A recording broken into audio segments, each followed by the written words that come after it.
Number 2, I know desire can be triggered by something. Who knows what it might be? Sometimes desire waits and sleeps for something to happen. Maybe it's a book, maybe it's a song, maybe it's a sermon, maybe it's a lecture, a seminar, maybe it's the conversation of a friend, a happening, an event. Who knows? The best advice I can give you is what I give my staff. It goes like this: welcome every human experience.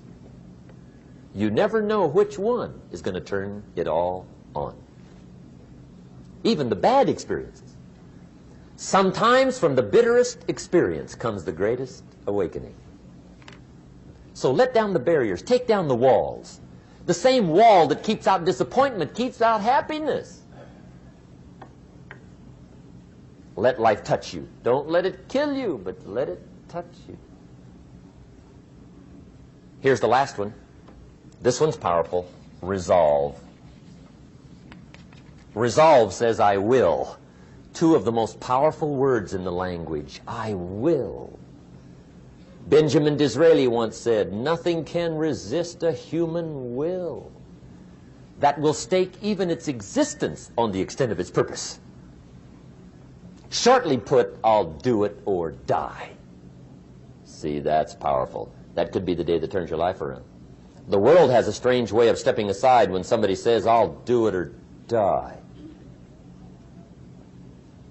The man says, I will climb the mountain.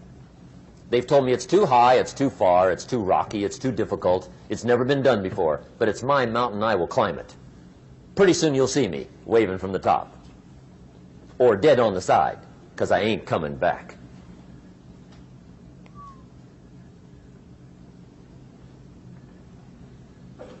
The best definition I ever got from the word resolve came from a little junior high girl in Foster City, California, up north. I'm talking to the junior high kids one day. I love to ask kids definitions. They come up with beauties. I got to the word resolve and I asked, who can tell me what resolve means? And I got several hands, and they were all pretty good, but the last one was the best. Little girl, about 3 rows back, held up her hand. She said, Mr. Rohn, I think I know what resolve means. I said, darling, what do you think it means? She said, I think it means promising yourself you will never give up. I said, that's it. Webster, stand aside. That is the definition. Promise yourself you will never give up. I asked the kids, how long should a baby try to learn how to walk? How long? How long would you give your average baby before you shut him off? How long?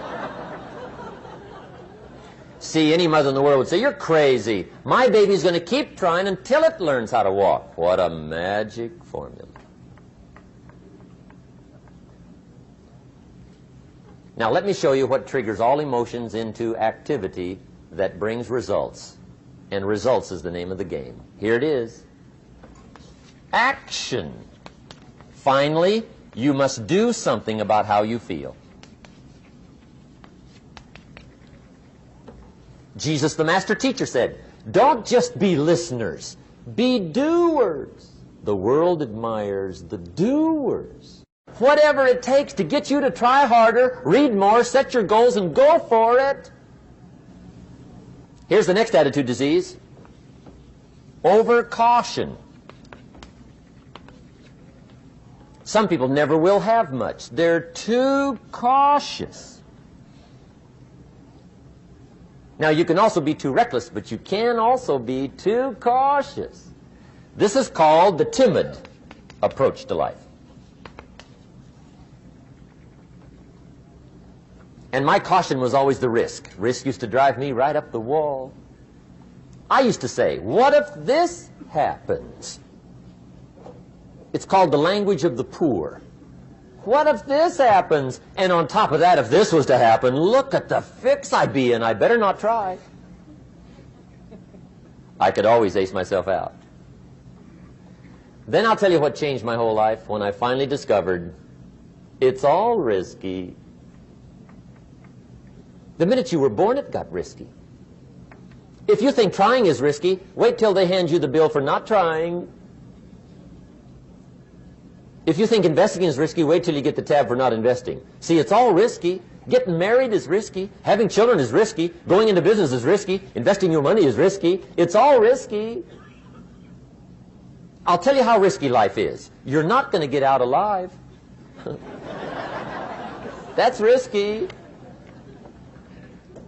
The Englishman says, well, if that's the way it's going to work out, let's give it a go. Right, that's what it's for. Give it a go. Somebody says, yeah, but I'm looking for safety and security.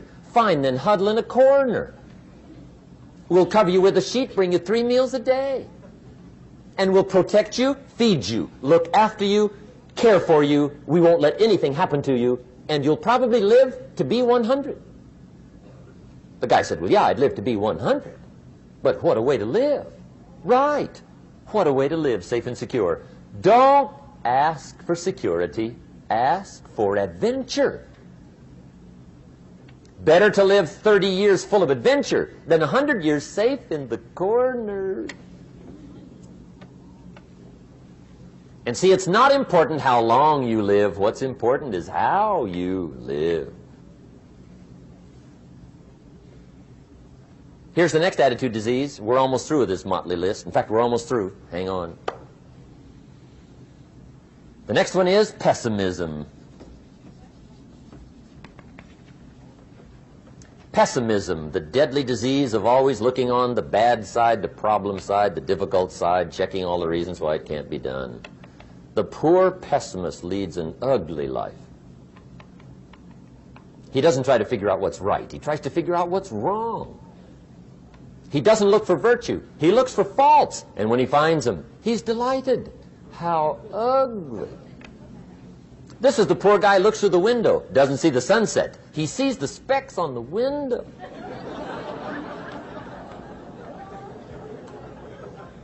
And this is the poor guy, right, who rushes up, takes such leave of his senses. This guy rushes up and he says, I've got 5 good reasons why it won't work. He's so dumb he doesn't know all he needs 1. He's got 5.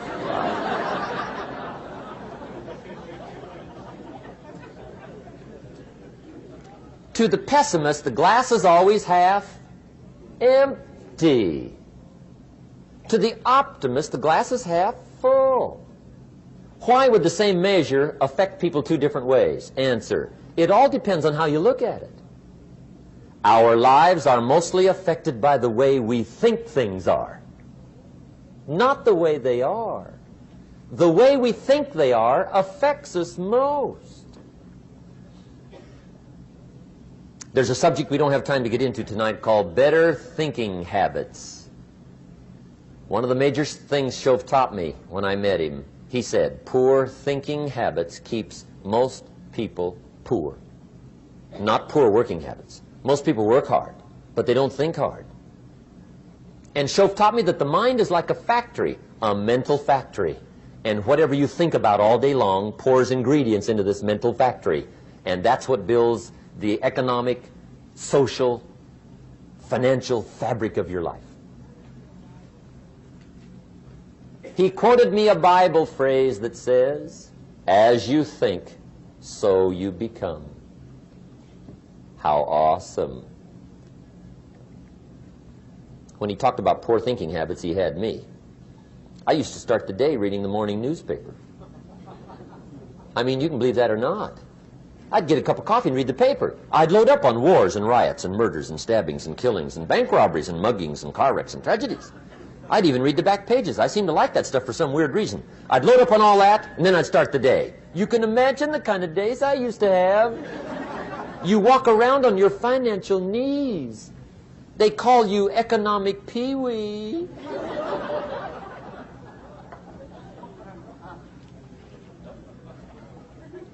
The guy says, I want to be a great leader.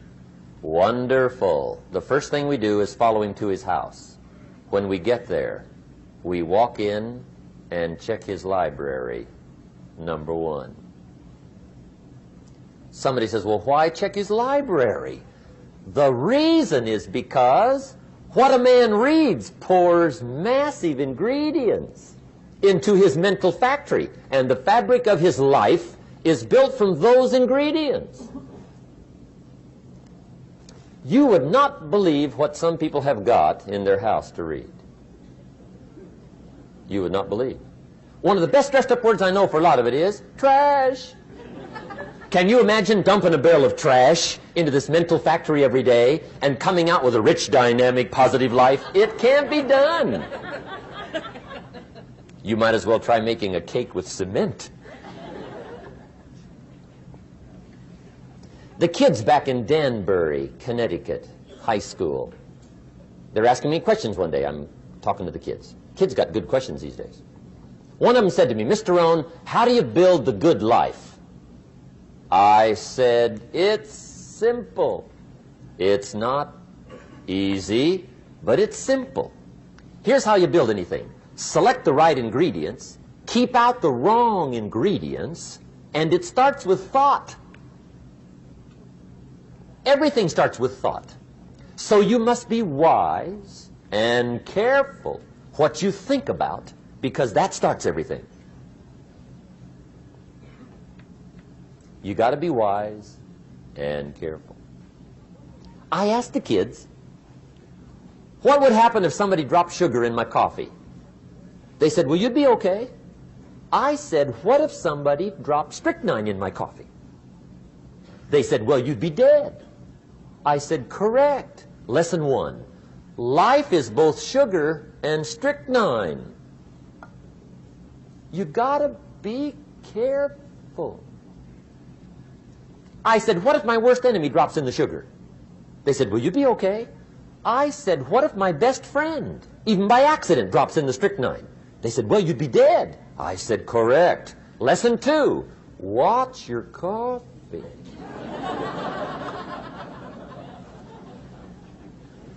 You got to be careful. See, it doesn't matter who hands you the bad stuff. It doesn't matter where you get the bad stuff. It'll still do its damage on your bank account, wherever you get it. Mr. Schoaf gave me one of the greatest phrases when I first met him when he said, Jim, every day stand guard at the door of your mind. How important. Stand guard at the door of your mind. And you decide what goes into your mental factory. Don't let anybody just dump anything they want to in your mental factory, because you've got to live with the results. Okay, here's the last disease, and we're through with this list. In fact, we're almost through. Hang on. The last subject is very brief. The last disease, but this one is deadly. Engage in this one, indulge in it even slightly, and you might as well forget the future, because it's going to forget you.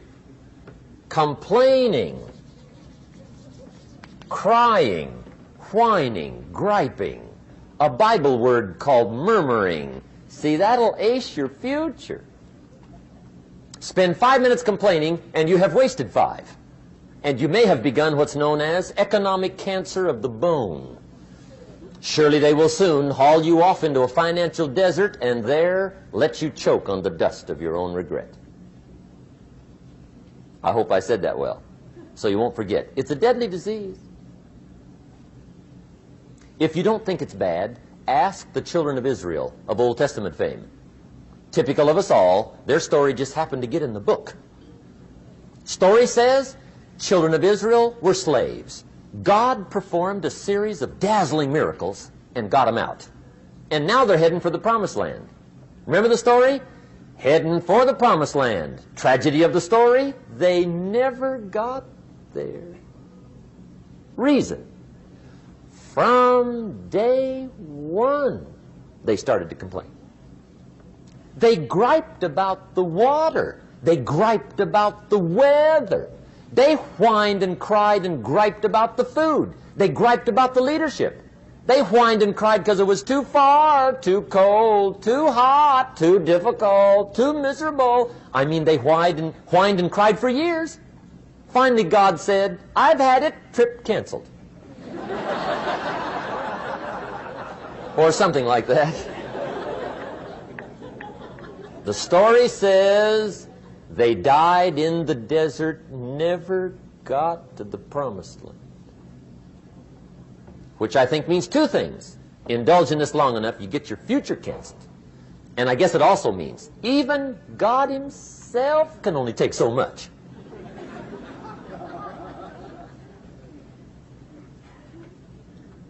Okay.